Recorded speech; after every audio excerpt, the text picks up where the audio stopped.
하나님의 침묵을 넘어서는 믿음 안녕하세요. 삶의 깊은 지혜와 영적인 통찰을 나누는 시간입니다.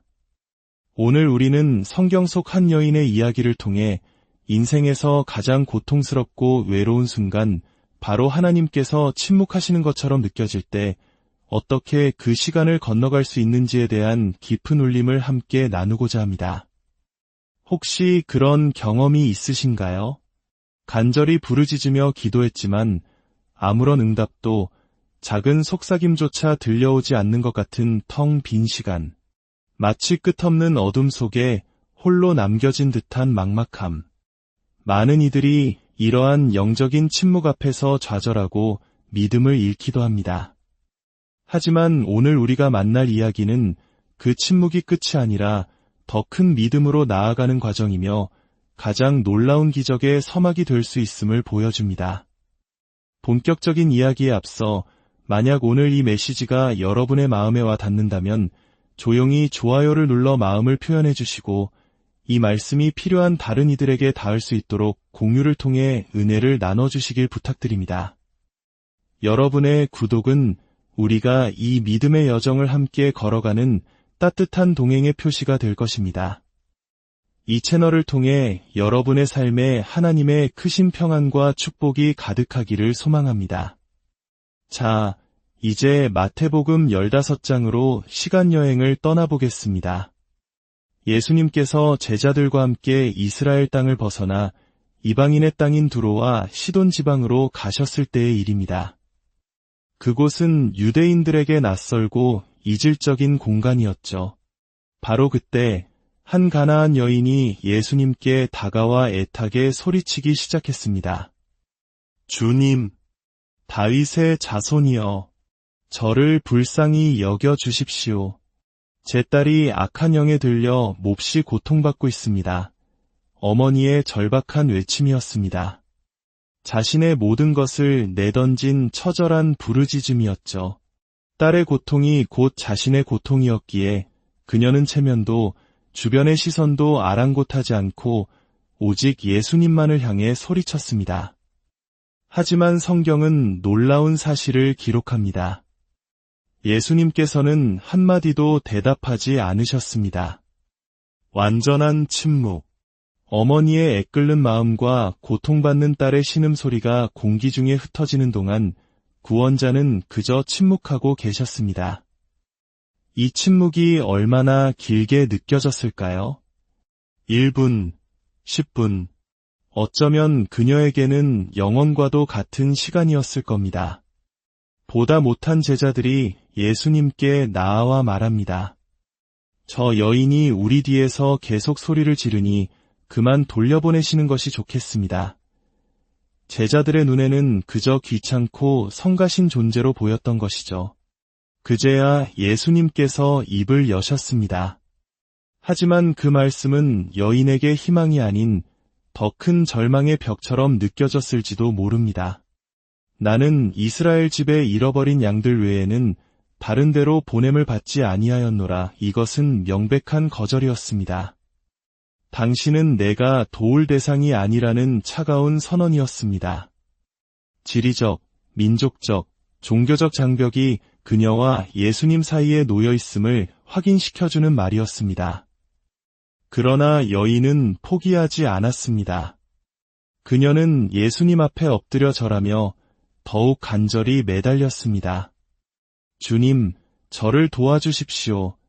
그러자 더욱 냉담한 대답이 돌아왔습니다. 자녀들의 빵을 집어서 개들에게 던져주는 것은 옳지 않다. 개라는 표현. 당시 유대인들이 이방인을 멸시하며 사용하던 가장 모욕적인 단어였습니다. 이 말을 듣는 순간 보통 사람이라면 자존심이 상해 분노하며 돌아섰을 것입니다. 내가 이런 수모를 겪으면서까지 매달려야 하나 하는 생각이 들었을 겁니다. 하지만 그녀는 달랐습니다. 그녀의 위대함은 바로 이 지점에서 폭발적으로 빛을 발합니다. 그녀는 모욕감에 휩싸이는 대신 그 말을 지혜롭게 받아쳤습니다. 주님, 옳습니다. 말씀이 맞습니다. 하지만 개들도 주인의 상에서 떨어지는 부스러기는 먹지 않습니까? 이 얼마나 놀라운 지혜와 겸손, 그리고 끈질긴 믿음입니까? 그녀는 자신을 낮추면서도 결코 희망의 끈을 놓지 않았습니다.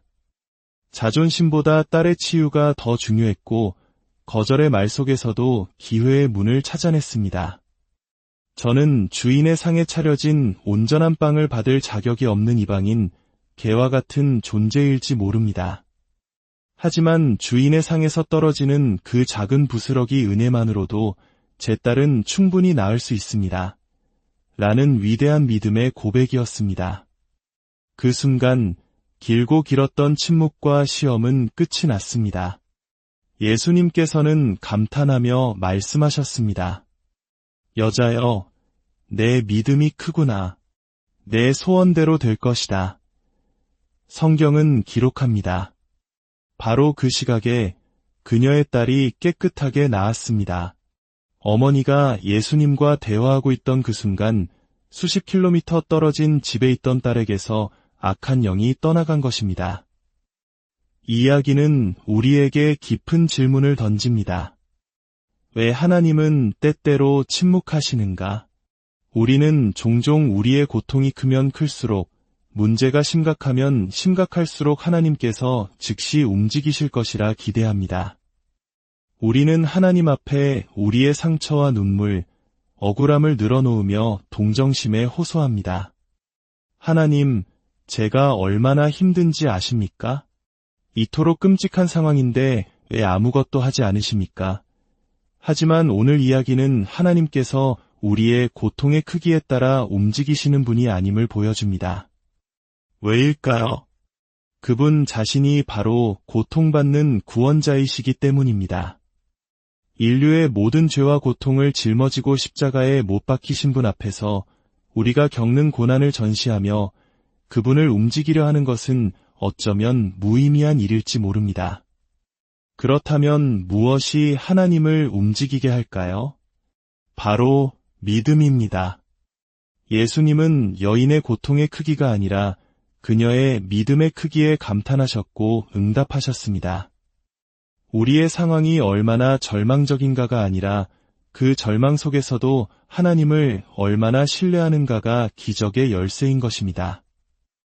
또한 이 이야기는 고난의 또 다른 의미를 우리에게 가르쳐 줍니다. 때로는 하나님께서 우리 삶의 악마 즉 고통과 시련을 사용하여 우리를 당신께로 더 가까이 밀어붙이신다는 사실입니다. 생각해 보십시오. 만약 이 여인에게 악한 영에 들린 딸이 없었다면 그녀가 이방인의 땅까지 찾아온 유대인 남자인 예수님을 찾아 나섰을까요? 아마 아닐 것입니다. 그녀는 자신의 익숙한 문화와 종교 안에서 평범하게 살아갔을 겁니다. 그러나 딸의 끔찍한 고통이라는 시련이 그녀를 안락한 울타리 밖으로 밀어냈고 모든 장벽을 뛰어넘어 예수님 앞에 엎드리게 만든 원동력이 되었습니다. 우리 삶도 마찬가지입니다.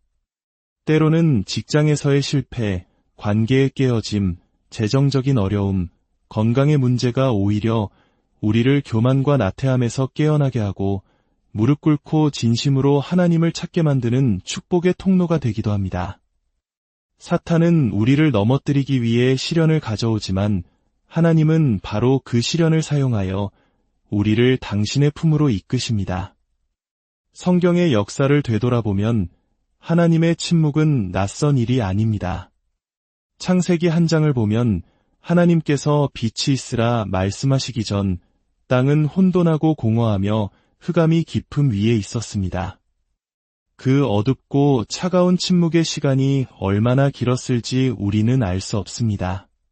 그러나 그 기나긴 침묵 끝에 하나님의 첫 말씀으로 온 세상이 창조되었습니다. 이스라엘 백성이 이집트에서 400년 동안 노예 생활을 할 때도 마찬가지였습니다. 10세대가 넘는 시간 동안 하나님은 침묵하시는 것처럼 보였습니다. 그들의 고통스러운 신음소리는 허공에 흩어지는 듯했습니다. 그러나 400년의 침묵이 끝나는 순간 하나님은 불타는 떨기나무 가운데서 모세에게 나타나셨고 역사상 가장 위대한 구원의 드라마를 시작하셨습니다. 그리고 그들이 이집트를 나올 때 400년간의 고통을 보상이라도 하듯 엄청난 재물을 가지고 나왔습니다. 가장 길었던 침묵은 가장 큰 물질적 축복으로 이어진 것입니다. 구약의 마지막 책인 말라기와 신약의 첫 책인 마태복음 사이에도 약 400년의 침묵기가 있었습니다. 선지자도 하나님의 말씀도 없는 암흑기였습니다. 그러나 그 길고 긴 침묵을 깨고 세례 요한이 광야에서 외쳤고 마침내 말씀이 육신이 되어 우리 가운데 오신 예수 그리스도의 시대가 열렸습니다. 하나님의 침묵은 부재나 무관심의 증거가 아닙니다. 그것은 일하고 계시다는 증거이며 더 큰 계획을 준비하시는 시간입니다. 단지 우리가 그분의 시간표와 계획을 다 알지 못할 뿐입니다. 가나안 여인의 이야기는 우리에게 하나님의 침묵을 이겨내는 4가지 위대한 성품을 보여줍니다. 첫째, 그녀는 겸손했습니다. 자신을 개에 비유하는 모욕적인 말 앞에서도 분노하지 않고 자신을 낮추며 은혜를 구했습니다. 둘째, 그녀는 끈질겼습니다. 한 번의 침묵과 2번의 거절에도 결코 물러서지 않았습니다. 셋째, 그녀는 감정적으로 성숙했습니다. 상처받은 감정에 휘둘리지 않고 오직 문제 해결이라는 목표에 집중했습니다. 넷째, 그녀는 온전히 신뢰했습니다. 자신의 모든 것을 걸고 낯선 이방인 구원자에게 매달렸습니다. 지금 혹시 하나님의 침묵 속에 계신 분이 있습니까? 기도에 응답이 없어 지쳐가고 있나요? 기억하십시오. 당신이 느끼는 그 침묵의 시간 동안에도 하나님은 일하고 계십니다. 당신의 믿음을 연단하고 계시며 당신을 더 깊은 은혜의 자리로 이끌고 계십니다. 당신의 고통의 크기를 하소연하기보다 가나안 여인처럼 당신의 믿음의 크기를 보여드리십시오. 그녀의 딸이 즉시 치유되었던 것처럼 하나님께서 당신의 삶에 개입하시는 순간은 즉시 올 것입니다. 당신이 아직 문제의 현장으로 돌아가기도 전에 당신이 기도하고 있는 바로 그 자리에서 하나님은 이미 당신의 가정과 직장과 삶의 문제 속에서 일하기 시작하실 것입니다. 하나님의 침묵을 두려워하지 마십시오. 그 침묵의 깊이가 깊을수록 침묵을 깨고 터져나올 하나님의 영광과 축복은 더욱 클 것입니다.